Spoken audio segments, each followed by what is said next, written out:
Now, getting wealthy individuals and big companies to pay their fair share of tax has been something of a mission by the Labour leader, Ed Miliband. But this morning it was reported that his party's biggest individual backer, the boss of the shopping channel firm JML, had been advised on the best way to donate without having to pay tax.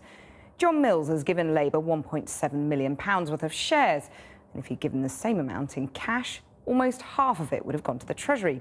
So, tax efficient, as Mr Mills claims, or tax avoidance, as claimed by the Chancellor? Our business correspondent, Siobhan Kennedy, reports.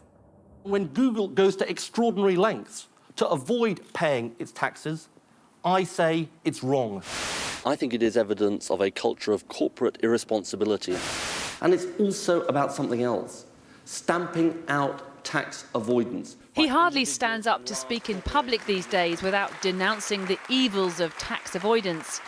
But it's Labour's dealings in private which have caused Mr Miliband serious embarrassment today.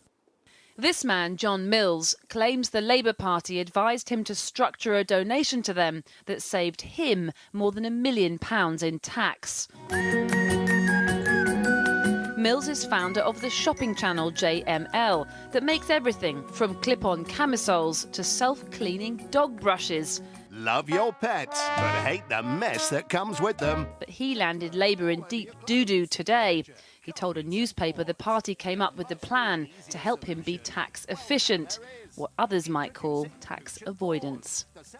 To be honest with you, it's much the most tax efficient way of doing this, because otherwise, donating out of you get no tax relief on donations to political parties.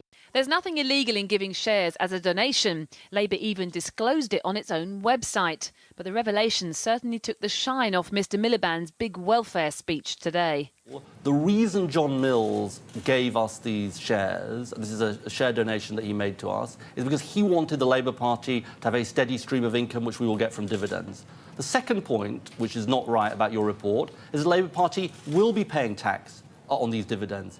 At JML today, they'll be only too aware that the question isn't really about Labour paying taxes, but about Mr Mills avoiding taxes. Now, I came here today to talk to Mr Mills, but he declined my requests for an interview.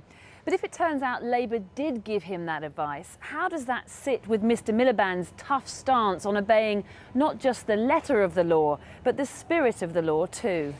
A point not lost on Mr Osborne today, who wrote Mr Miliband a stinking letter asking, "Can you confirm that the Labour Party advised Mr Mills on how to avoid tax on his donation?